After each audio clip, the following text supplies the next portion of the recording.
Comunicaciones, radio, televisión e internet presenta Pauta Semanal. Participan Cristian García, Juan Francisco Miranda, Hernán Ferreira y Gabriel Vega. Pauta Semanal. Después de la noticia, el análisis.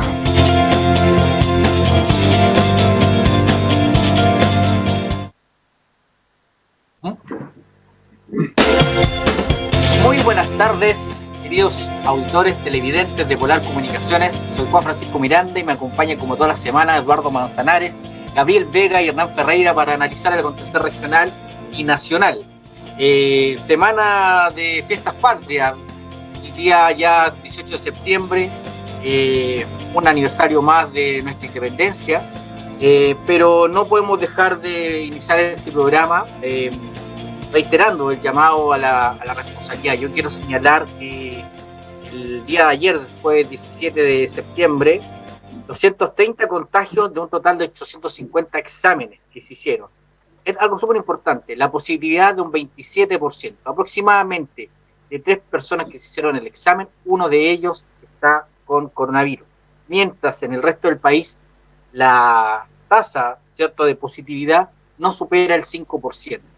Eso claramente quiere decir que estamos con un problema a nivel regional, donde hay que seguir extremando las medidas. En este fin de semana largo de fiestas patrias, donde uno quiere compartir con sus familiares, con sus seres queridos, el llamado es hacerlo con responsabilidad. Si bien es cierto, el gobierno ha señalado un plan especial llamado Fondéate en tu casa, donde de alguna manera también se liberan ciertas restricciones, aceptándose a que uno se pueda reunir con 5 personas en un lugar cerrado o 10 en un lugar abierto. Lo cierto es que en el contexto que estamos en Magallanes, pedimos que haya una mayor responsabilidad. Ninguna medida es suficiente si es que no hay una responsabilidad propia hacia uno, pero también hacia sus seres queridos. Así que deseándole unas felices fiestas patrias, partimos este programa con este tema, sin lugar a duda, del coronavirus y la crisis que se tiene, pero que esta semana ha estado de alguna manera con cierta polémica, puesto que las medidas de fiscalización para efectivamente cumplir lo que señala la autoridad sanitaria y evitar que este coronavirus se siga extendiendo, también ha cruzado algo que hemos hablado a lo largo de todos estos programas del último tiempo respecto a la Constitución. Quizás ahí, Hernán, quiero partir contigo en tu calidad de abogado, no como defensor del rechazo, sino que como abogado, en el sentido de que para quienes no estamos acostumbrados al aspecto legal, las leyes o la estructura legal o cuerpo legal tienen cierta jerarquía. Y en ese sentido, y me corrige en tu intervención si estoy equivocado, en primer lugar está una constitución. Esa es como la carta fundamental y por lo tanto es la que marca la estructura legal que tiene el país. Después vienen en jerarquía las otras leyes, códigos, en este caso el código sanitario, vendrán otras normas y así una serie de medidas que la estructura del Estado tiene contemplada. Pero aquí habría un tema súper importante que se señaló y habría una controversia entre la autoridad de salud, sobre todo que decía que podían ingresar a los hogares. Pero hay un derecho en la Constitución que tiene que ver con la o sea, que no en cualquier momento una persona puede ingresar a una casa. Para eso, para ingresar a tu propiedad, tiene que tener, ¿cierto?, en este caso, una orden judicial o un mandato especial. No es tan simple. Entonces, en ese sentido, quizá aprovechar unos minutos para precisamente ver qué es lo que significa esta controversia y también de plano, también señalar que hay una serie de derechos que están en la Constitución que nos rige y que deben, por lo tanto, en ese sentido, tenerlo en cuenta. Sobre todo aporta de un escenario de un plebiscito donde vamos a iniciar, si es que vamos a transitar hacia una nueva Constitución y hay aspectos que son importante. Esto de que nadie puede ingresar a tu hogar es algo que al menos lo entendemos como de sentido común, pero pareciera ser que ahí hubo una señal contradictoria entre la autoridad de salud, por una parte, y lo que significa nuestro marco legal. Hernán, por favor, cuéntanos cuál es tu opinión y sobre todo si nos puede ilustrar quizás con aspectos más técnicos respecto de esta controversia que se generó esta semana. Perfecto, mira, me gustó harto tu introducción, me gustó harto tu introducción, digamos, hablando de la Constitución. Qué bueno que se reconozca, ¿cierto?, que la Constitución nos permite ciertos derechos, y que la verdad que no entiendo por qué hay que cambiarlos si nos permite ciertos derechos, y todo el mundo lo invoca. Fíjate que pero toda Constitución tiene esos derechos, no solo esta, sino que toda Constitución tiene esos derechos. Sí, es cierto, pero en la medida que se quiere la hoja en blanco, ¿cierto?, este derecho va a estar cuestionado si es que llega a ganar la prueba. O sea, el derecho a la inviolabilidad del hogar, a la libertad personal, de tránsito, va a estar cuestionado. No vamos a ver si se va a ingresar o no a la Constitución, porque se parte de cero. Una locura, partir de cero. Pero efectivamente, la Constitución hoy día asegura a todas las personas la inviolabilidad de su hogar, solamente por orden judicial, ¿cierto?, o en caso de fragancia, cuando una persona, ¿cierto?, está cometiendo un delito y la fuerza policial tiene que entrar con su fragancia a un hogar. Puede ser también en caso de necesidad, en fin. Pero si no, efectivamente la Constitución es la norma suprema, ¿cierto?, a las cuales todas las demás deben supeditarse. Lo que dice el gobierno, que lo estaba leyendo, habla de fiscalización, no de allanamiento. En un momento se habló de allanamiento, que puede entrar, sino de fiscalización. Y esto está emparentado con lo que decía, que el delito fragante. Efectivamente, si se establece que hay un delito de fragancia, ¿cierto? Por ejemplo, en un lugar se establece con cierta seguridad que hay muchas personas, 20, 30 personas en un lugar, obviamente la fuerza pública podrá perfectamente ingresar. Pero no es que, ¿cierto?, y una orden previa, ¿cierto? Si es que no, insisto, si es que no es evidente el delito. Sí que no es evidente, sí que no hay Hay consulta, el no respetar, por ejemplo, una norma, en este caso, que establece la autoridad sanitaria, ¿es un delito?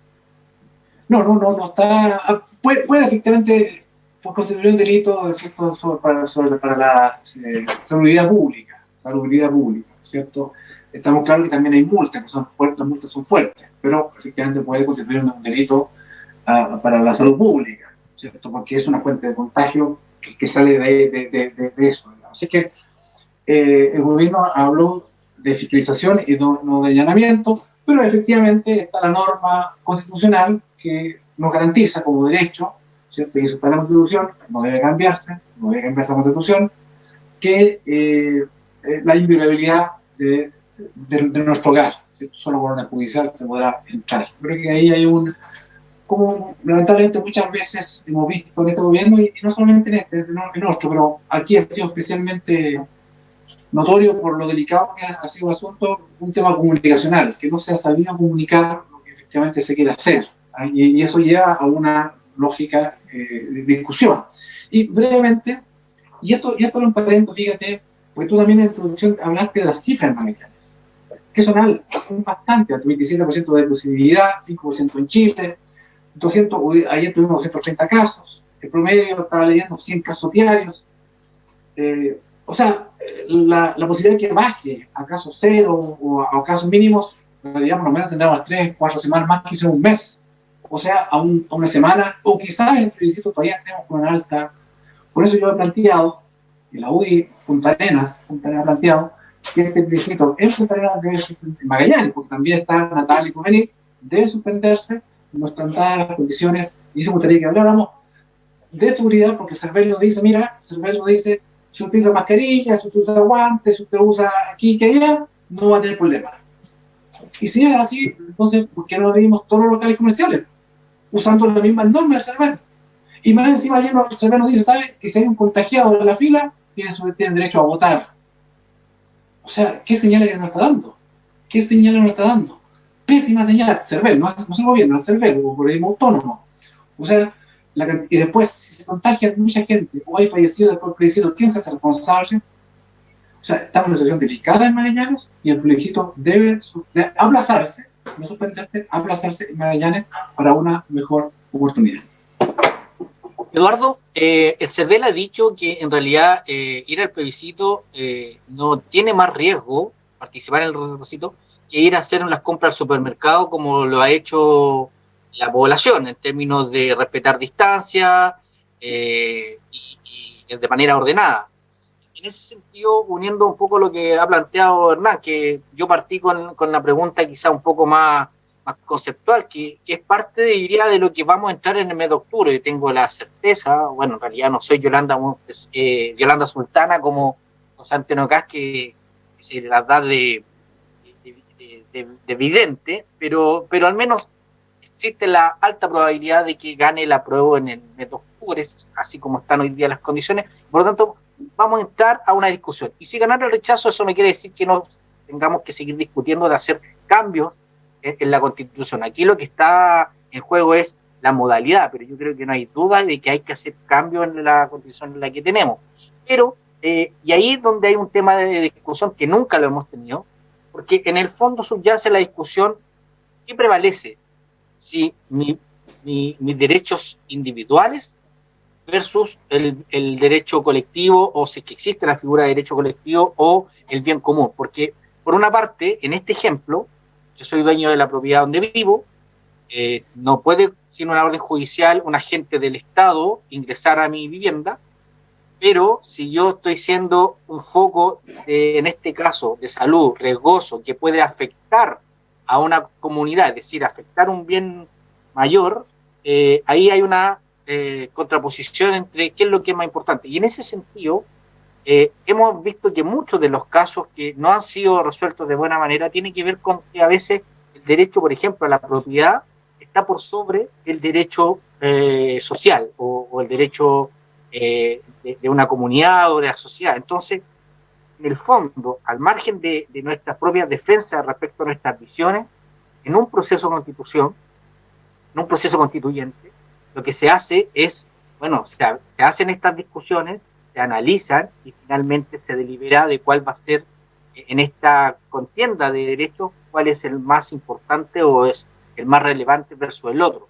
En ese sentido, ¿cuál es tu opinión respecto a este tema en particular, pero por sobre todas las cosas respecto a esta discusión que sabíamos que se iba a dar, de que con el tema del coronavirus hay una opinión, sobre todo de las personas que están en el rechazo, de postergar el plebiscito? ¿Cuál es tu opinión? El CERVEL ha dicho, vuelvo a reiterar, que en realidad si esto se hace de manera responsable, como se está haciendo el llamado, en realidad esto no es más riesgoso que ir a comprar al supermercado. ¿Cuál es tu opinión al respecto? Bueno, varias cosas al mismo tiempo. Primero, pienso que el hecho de ser abogado no le da preeminencia a las personas sobre los que opinan de manera pensante. Hay un amigo mío que es abogado que decía: donde hay dos abogados, hay tres opiniones. Y eso lo podemos ver en la Contraloría. La Contraloría tiene, interpreta normas jurídicas, tiene opiniones distintas en Atacama o en Magallanes o en Santiago respecto al mismo tema. Pero bueno, yo lo que entiendo y lo que he leído es que acá prevalece fundamentalmente que estamos en estado de excepción. Y en estado de excepción, donde se conculcan ciertas libertades, precisamente porque en estado de excepción prevalecen las normas sanitarias. Es decir, prevalece el sentido de cuidar a la población para que el conjunto de la sociedad no se vea afectada por las decisiones individuales. Entonces yo creo que ahí sí efectivamente prevalece el sentido colectivo, y uno lo que espera obviamente es que la autoridad aplique este tipo de tareas que se ha impuesto de forma criteriosa, sin vulnerar efectivamente la privacidad de las personas, con cierto cuidado. Yo no creo que vayan a entrar a las casas la autoridad, ¿no es cierto?, sanitaria, ¿no es cierto?, como quien llega a un allanamiento. Obviamente, salvo que hayan situaciones de flagrancia, como dice Hernán, donde se ha visto en muchos lugares, en Santiago, en Concepción, inclusive en Punta Arenas, una cantidad importante de gente enfiestada, colocando claramente en riesgo al resto de la población. De manera que, la verdad es que yo creo que está bien.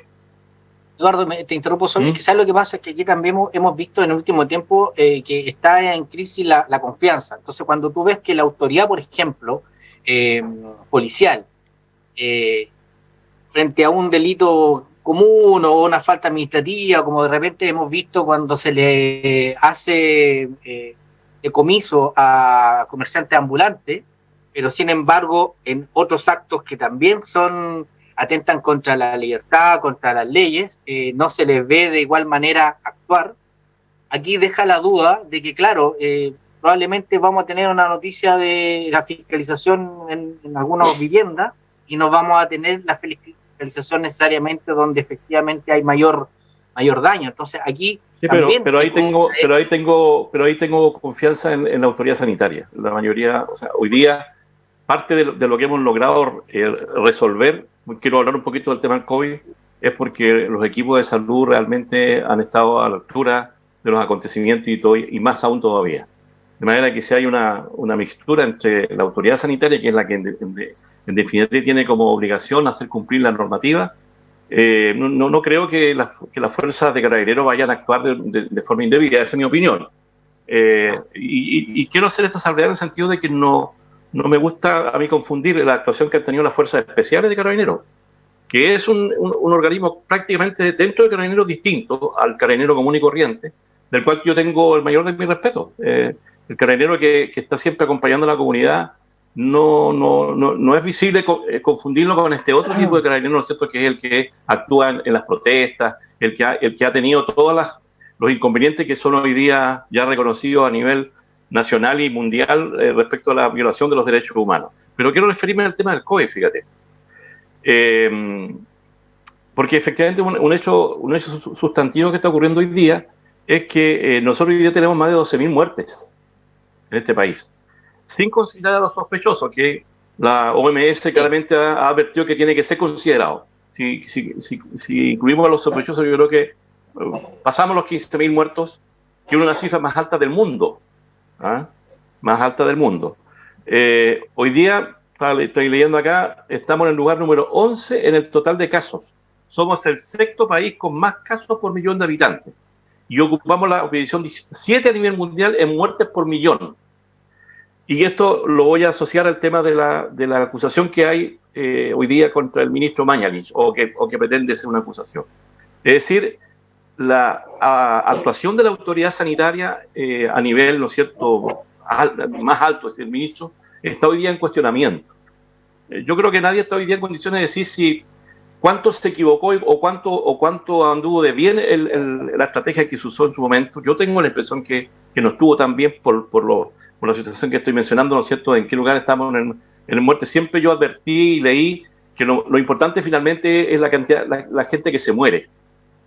Y en el caso chileno estamos claramente en un índice mayor. Dicho eso, entiendo que gran parte de la población, cuando se han hecho encuestas, quiere ir a votar, quiere participar porque entiende que la situación, ¿no es cierto?, del cambio de la Constitución es una situación mayor, que prevalece sobre inclusive el riesgo de poder contagiarte. Más de un 67% en la última encuesta, y en algunos casos más de un 70%, dice que va a ir a votar. Dice que va a ir a votar.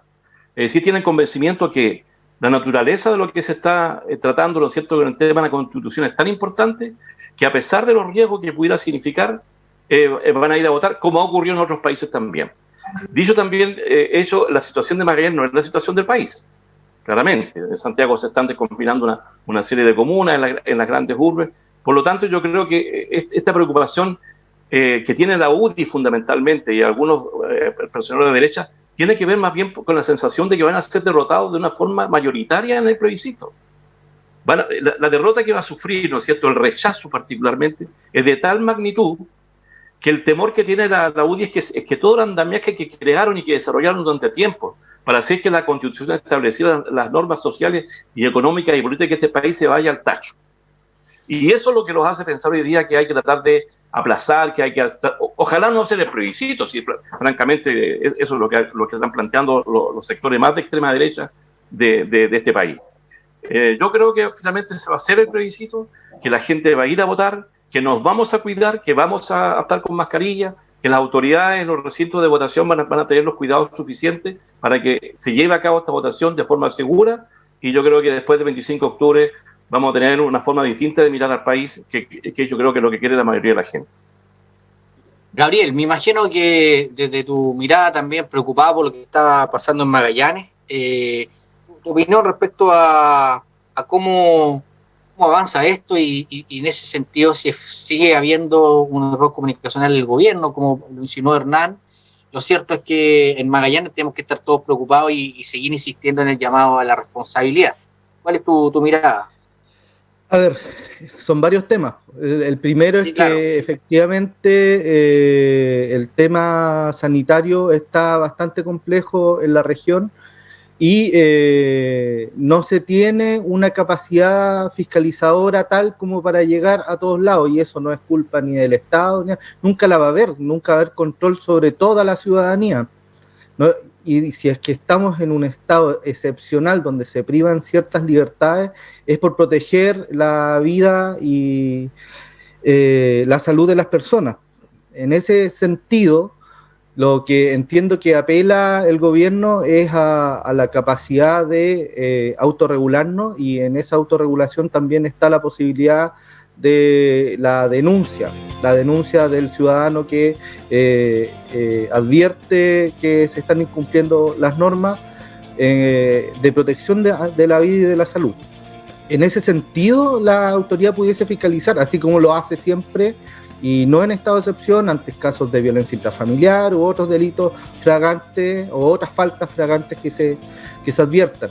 Es así como se actúa. No me imagino que esté la autoridad, que en este caso no necesariamente va a ser policía de carabineros, están las Fuerzas Armadas también en este estado de excepción rigiendo el orden público.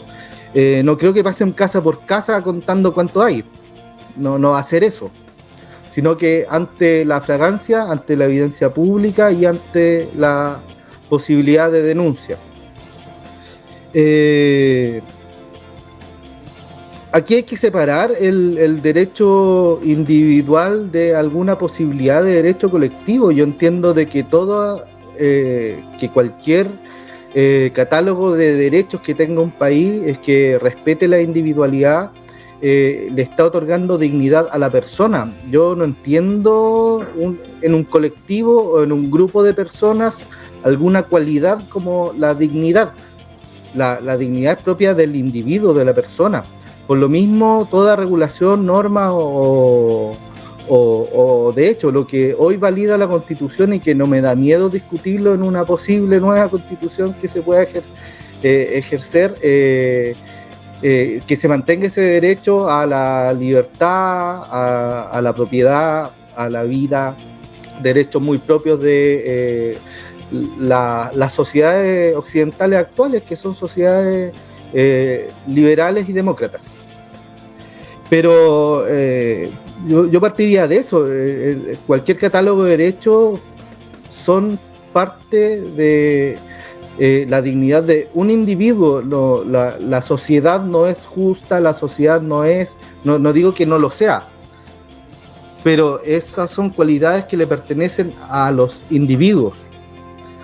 Ahora, con respecto al debate constitucional que estamos teniendo... Gabriel, si me permite, vuelvo a la pausa, al regreso de la pausa contigo, precisamente el debate constitucional, porque lo que tú recién planteaste da para ejemplificar. Quizá a rato estamos en una discusión muy conceptual y creo que es bueno aterrizar para que podamos también dar ejemplos de lo que significa precisamente la controversia de lo que vamos a entrar a discutir. Vamos a la pausa y regresamos.